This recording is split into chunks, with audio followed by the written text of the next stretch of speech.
유시인 씨는 올해 60세로 서울의 전통 한옥에서 살고 있다. 그녀는 평생을 가족을 위해 바쳤고 두 아들을 돌보며 그들이 자라서 행복한 삶을 살기를 바랐다.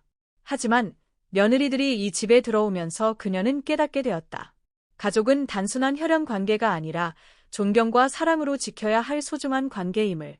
그날은 가을이 시작되는 맑은 날이었다. 상쾌한 공기 속에서 작은 정원에 노란 잎들이 하나둘 떨어지고 있었다. 유시은 씨는 가족을 위해 저녁 준비에 여념이 없었지만 마음 한켠에는 불안함이 자리 잡고 있었다. 두 며느리는 너무 달랐다. 강자경, 24, 첫 번째 며느리, 맏아들 박도건의 아내. 젊고 아름답지만 자존심이 강해 결혼 후부터 집안과 거리를 두었다. 최솔빛, 28, 두 번째 며느리, 막내 아들 박도율의 아내. 온순하고 상냥하며 유시은 씨를 친어머니처럼 존경한다. 유시은 씨는 두 사람을 고르게 사랑하고 싶었지만 자경은 처음 이 집에 들어오면서부터 보이지 않는 선을 그어버렸다. 저녁 식사는 활기차게 진행되었고 가족들은 큰 식탁에 둘러앉아 웃고 떠들며 즐거운 시간을 보냈다. 그러나 한마디가 그 따뜻한 분위기를 깨뜨렸다. 자경이 솔빛을 흘낏 보며 차가운 눈빛을 던지더니 갑자기 아무렇지도 않게 말했다. 그 원피스 어디서 샀어? 그럭저럭 괜찮은데. 순간 정적이 감돌았다. 모두가 자경의 말 속에서 무례함을 느꼈다. 한국에서는 나이가 적은 사람이 나이가 많은 사람에게 존댓말을 써야 한다. 그것이 시누이든 며느리든 나이가 많으면 존중의 태도가 기본이다. 그러나 자경은 솔빛보다 4살 어린 자신이 마치 장녀라는 이유로 고압적인 어투로 말하며 자신이 우위에 있다는 듯이 행동했다. 솔빛은 잠시 멈칫했다. 그녀는 반박할 수 있었고 불쾌함을 드러낼 수도 있었지만 잠시 후 그녀는 부드러운 미소를 지으며 모든 것을 넘기려 했다. 아, 이거 아울렛에서 샀어요. 마음에 드시면 다음에 하나 사드릴게요. 그녀의 목소리는 차분하고 환한 기색이 전혀 없었다. 그러나 그 속에 담긴 인내는 아무리 봐도 쉬운 일이 아니었다. 유시은 씨는 조용히 젓가락을 내려놓으며 부드러운 눈빛 속에 깊은 고민을 담고 있었다. 저녁이 끝난 후 유시은 씨는 솔빛을 부엌으로 불러 조용히 물었다. 솔빛아, 화났니? 솔빛은 고개를 저으며 살짝 아쉬운 미소를 지었다. 엄마, 언니는 일부러 그런 게 아닐 거예요. 아마 자기 자신이 맏며느리라는 걸 보여주려고 한 거겠죠. 유시은 씨는 마음이 아팠다. 그렇게 착하고 이해심 깊은 소녀가 왜 남의 무례함을 감내해야만 했을까? 유시은 씨는 솔빛의 손을 꼭 잡으며 목소리를 낮추었다. 내가 참고 있어줘서 고마워. 하지만 앞으로는 항상 참기만 할 필요는 없어. 이 집에서는 아무도 억지로 울지 않도록 할 거야. 한편 자경은 손톱을 칠하며 자신이 일으킨 불편함에 전혀 신경 쓰지 않았다. 시어머니는 참 시끄럽네. 작고 중요한 사람인 척하면서. 저녁 식사 후 집안은 여전히 긴장감이 감돌았다. 아무리 모두가 평범하게 보이려고 해도 여사는 그 무언가 묵직한 기운을 느낄 수 있었다. 그녀는 이 일이 그냥 지나가게 두고 싶지 않았다. 한 가정은 서로를 존중해야 한다. 그렇지 않으면 균열은 점점 커질 뿐이다. 여사는 자경과 단둘이 얘기하기로 결심했다. 며느리와 시어머니의 긴장된 대화. 모든 것이 정리되고 유 여사는 자경을 거실로 불렀다. 자경은 불편한 기색을 드러내며 팔짱을 끼고 들어왔다. 엄마, 부르신 이유가 뭐예요? 또 그 얘기라면 정말 귀찮아요. 유 여사는 가볍게 숨을 쉬며 차분하면서도 단호한 목소리로 말했다. 자경아, 넌 이 집의 맏며느리야. 그런데 솔빛이가 널 4살이나 어린 거 알지? 그런 태도로 말하면 안 돼. 자경은 비웃듯 웃으며 소파에 기대어 앉았다. 그 태도는 명백히 경멸적이었다. 그거 하나 때문에 엄마가 나를 따로 부른다고요. 엄마, 솔빛이가 나보다 나이가 많다고 해도 가족에서 나는 여전히 맏며느리예요. 그녀한테 존댓말을 하는 건 별로 필요 없다고 생각해요. 유 여사는 인내심을 가지려 했었다. 하지만 자경아, 나이가 적은 사람이 나이 많은 사람에게 그런 식으로 말을 한다면 그게 존중이 아닌 걸 알지.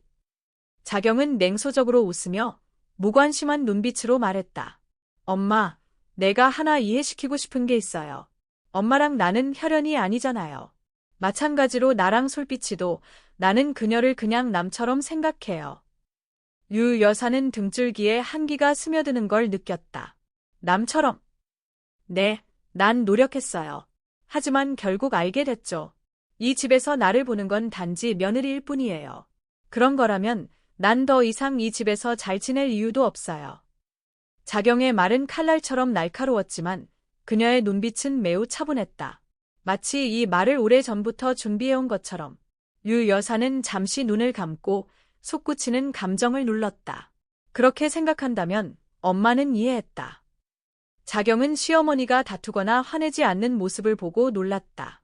하지만 그 순간 유 여사는 완전히 손을 떼기로 결심했다. 그날 이후 유 여사는 자경에게 다가가지 않았다.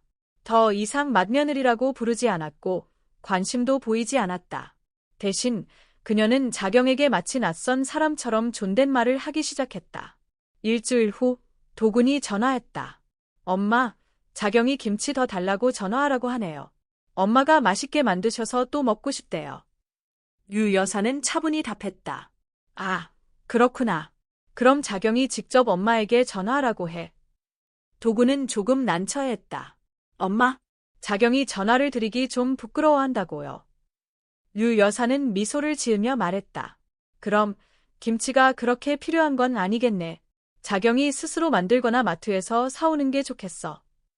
그 후 도군은 다시 문자를 보냈다. 엄마, 자경이 자기가 전화를 하긴 싫다고 하네요. 여사는 차가운 웃음을 지으며 말했다.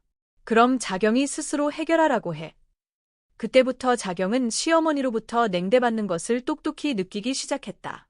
그와 동시에 솔빛이 유 여사를 찾아왔다. 그녀는 새로 나온 떡을 담은 상자를 들고 시어머니를 만나러 왔다. 엄마, 동네 빵집에서 새로운 떡이 나왔길래 사왔어요. 드셔보세요. 유 여사는 따뜻한 마음으로 미소 지으며 상자를 받았다. 고마워, 솔빛아. 항상 너는 세심하구나. 솔빛은 머리를 극적이며 부끄럽게 웃었다. 사실 엄마가 요즘 조금 우울해 보이셔서 뭔가 드리고 싶었어요. 유 여사는 아무 말 없이 손을 솔빛의 손에 얹고 그녀의 진심이 담긴 따뜻함을 느꼈다. 2주 후 다시 한번 집안이 모였다. 이번엔 긴장이 최고조에 달했다. 모두가 대화 중 자경이 갑자기 솔빛을 향해 비웃는 눈길을 보냈다. 솔빛, 요즘 좀 살이 찐 것 같지 않아? 모두가 잠시 멈췄다. 아기까지 좀 통통해졌네. 너무 많이 먹으면 커서 보기 흉할 거야. 이번엔 솔빛이 숨기지 못하고 얼굴이 빨개졌다. 유 여사는 젓가락을 탁 내려놓으며 차가운 눈빛을 보냈다. 자경아, 내가 방금 뭐라고 했는지 알아? 자경은 살짝 놀랐지만 여전히 태연한 척했다. 엄마, 얘 그렇게 심각해요. 그냥 장난이었어요. 유 여사는 냉담한 목소리로 그녀를 응시했다. 만약 그게 장난이라고 생각한다면 이제부터 나는 너를 가족으로 여기지 않겠다. 그날 저녁 식사 후 집안 분위기는 설명할 수 없는 긴장감으로 가득 차 있었다. 아무도 말을 꺼내지 않았고 아무도 예전처럼 웃고 떠들지 않았다. 거실을 덮은 무겁고 답답한 공기 속에서 유시은 씨는 조용히 앉아 차 한 잔을 손에 쥔 채 조용히 자경을 바라보고 있었다. 그녀의 며느리는 자신이 잘못한 일이 없다는 듯 전혀 개의치 않는 모습이었다. 반대로 자경은 다리를 꼬고 앉아 핸드폰을 만지작거리며 마치 아까 있었던 일 따위는 아무것도 아니었다는 듯한 태도를 보였다. 유 씨는 차를 탁자에 놓고 낮고 차가운 목소리로 말했다. 자경아, 오늘 왜 내가 화가 났는지 알겠니? 자경은 지쳐 보이는 얼굴로 고개를 들었다. 엄마, 그냥 장난으로 한 말인데 그렇게까지 심각하게 반응할 필요가 있나요? 유 씨는 살짝 눈을 감고 한숨을 쉬었다. 그건 장난이 아니야. 그건 모욕이었어. 자경은 어깨를 으쓱이며 말했다. 그냥 한마디 한 것뿐인데 엄마는 왜 이렇게까지 크게 반응하시는 거죠? 진짜 이해가 안 돼요. 그럼 엄마가 좀 더 명확하게 말해줄게. 유 씨의 목소리는 그 어느 때보다 차가워졌다. 처음에 내가 솔빛이랑 아무 말 없이 대했을 때 엄마는 그냥 넘겼어. 내가 어리고 아직 이해하지 못해서라고 생각했지. 하지만 내가 이해하지 못한 게 아니라 일부러 이해하려 하지 않았던 거야. 이 집을 존중하지도 엄마를 존중하지도 않으면서 오늘 또 가족들 앞에서 내 시누이를 모욕했어. 자경은 팔꿈치를 탁자에 대며 갑자기 거칠어져 말했다. 엄마, 저 진짜 지쳤어요. 결국 제가 뭘 잘못했다는 거죠. 누군가처럼 가식적으로 굴지 않으면 나쁜 사람이 되는 건가요? 유 씨는 씁쓸한 웃음을 지으며 날카로운 눈빛으로 말했다. 가식적인 사람이 누구인지 너는 잘 알겠지. 엄마는 지금 뭘 하려는 건가요? 엄마는 일부러 저와 가족을 갈라놓으려는 건가요? 유 씨는 부드럽게 대답했다. 엄마가 갈라놓은 게 아니야. 바로 내가 스스로를 멀어지게 만든 거야. 방 안은 죽은 듯한 침묵에 휩싸였다. 가장 마음 아픈 사람은 자경이 아니라 도군이었다. 도군, 자경의 남편은 그동안 한마디도 하지 않았다. 그는 아내를 옹호할 수도, 어머니에게 반박할 수도 없었다. 마침내 그는 작은 목소리로 말했다. 엄마, 오늘 일에 대해 사과드려요. 그런데 엄마, 자경을 용서해 주실 수 없나요? 유 씨는 냉소적인 웃음을 지으며 실망감이 가득한 눈빛을 보냈다. 도구나, 언제부터 너는 이렇게 약해졌니? 언제부터 아내가 우리 가족을 이렇게 무시하는 걸 보고도 아무 말도 못하는 거니? 엄마, 저는 가족이 평화롭게 지내기를 바랄 뿐이에요. 평화롭게. 유 씨는 씁쓸한 웃음을 지으며 말했다. 누군가가 서로에 대한 존중을 계속 깨뜨리고 있는데 이 집에 평화가 있을 거라고 생각하니? 도구는 고개를 숙이고 아무 말도 하지 않았다. 자경은 남편이 자신을 옹호하지 않자 더욱 화가 났지만 여전히 냉소적인 목소리로 말했다.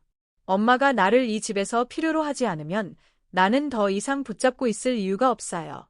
이제 서로 없는 사람처럼 지내면 되겠죠. 그녀는 일어나서 도전적인 자세로 어깨를 으쓱이며 천천히 방으로 갔다. 유 씨는 그녀의 뒷모습을 지켜보며 마음이 무겁게 내려앉았다. 그날 밤 유 씨가 부엌을 정리하고 있을 때 솔빛이 조용히 다가와 따뜻한 차 한 잔을 부었다. 엄마, 너무 속상해하지 마세요. 유 씨는 부드럽게 웃으며 그녀의 손을 살며시 쥐었다. 너는 언제나 세심하구나. 솔빛은 입술을 깨물며 잠시 망설이다가 작은 목소리로 말했다. 사실 언니가 그런 말을 할 때 너무 화가 났지만 엄마께 불편을 드리고 싶지 않아서 그냥 참았어요. 엄마는 알아. 유 씨는 그녀의 손을 꼭 쥐었다. 엄마는 내가 많이 참았다는 걸 알아. 하지만 엄마는 이제 더 이상 내가 참지 않도록 할 거야. 솔빛은 눈시울이 붉어졌지만 억지로 미소를 지었다. 그저 우리 가족이 항상 행복했으면 좋겠어요.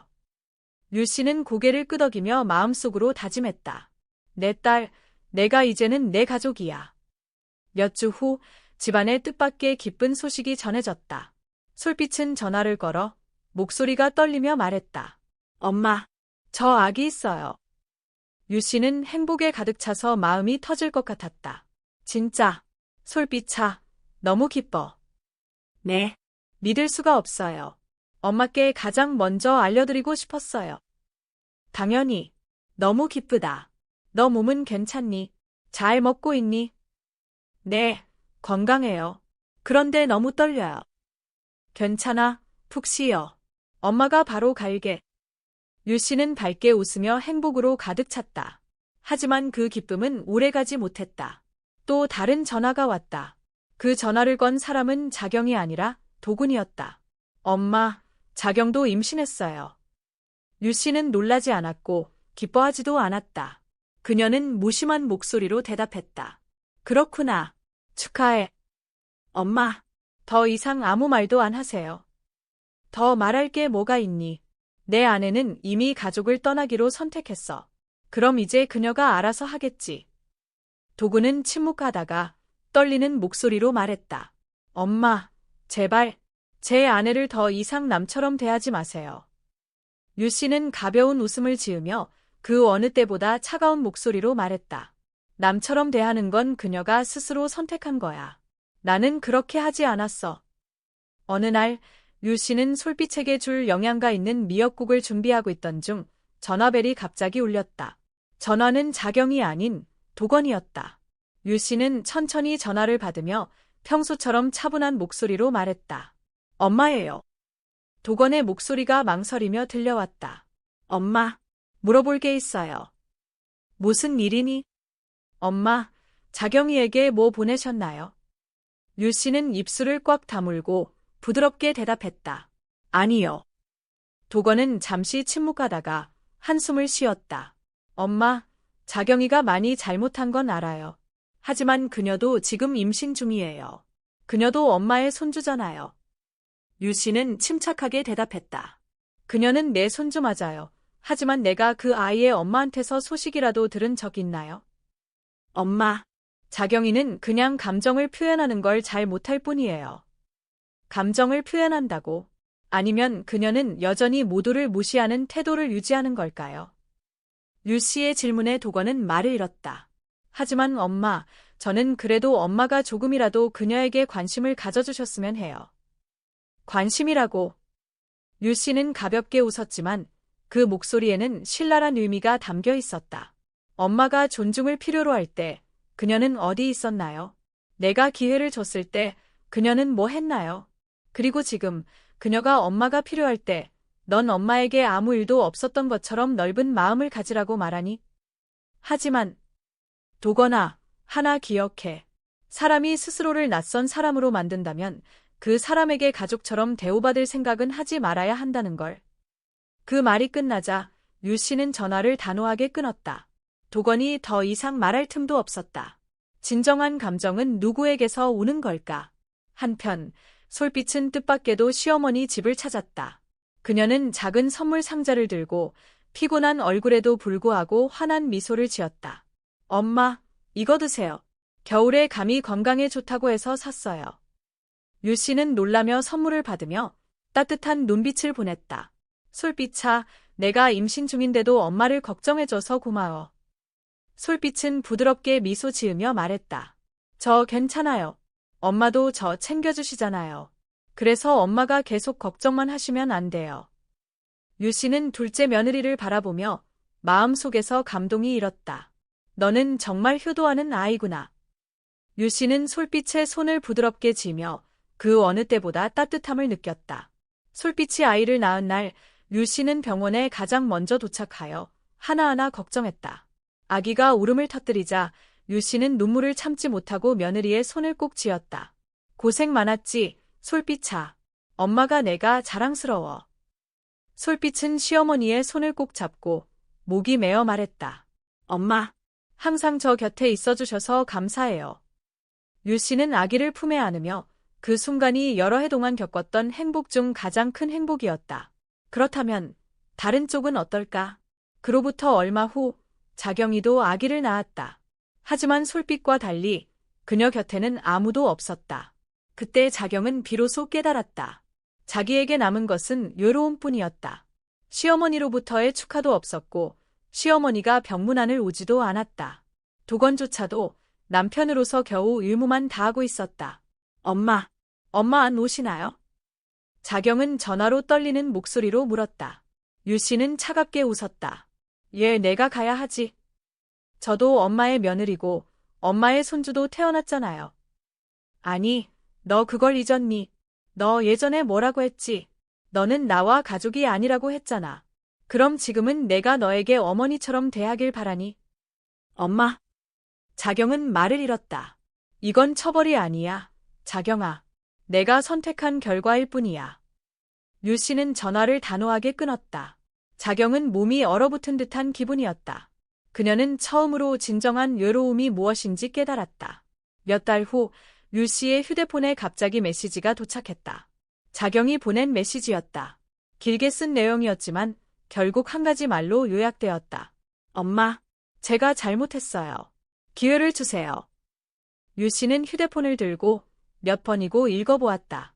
그리고 휴대폰을 내려놓고 아무 답장도 보내지 않았다. 그녀는 자경에게 이미 많은 기회를 주었다. 이제는 그녀가 자신이 심은 대로 거두는 시간이었을 뿐이었다. 정해진 결말 한편 따뜻한 집에서 유 씨는 손주를 품에 안으며 마음이 가득 행복으로 채워졌다. 엄마, 제가 아이 이름을 은우로 지으려고 하는데 어때요? 솔빛이 부드럽게 물었다. 은우, 하늘의 은혜라는 뜻이죠. 네, 아이가 저에게 오게 된 건 정말 큰 은혜니까요.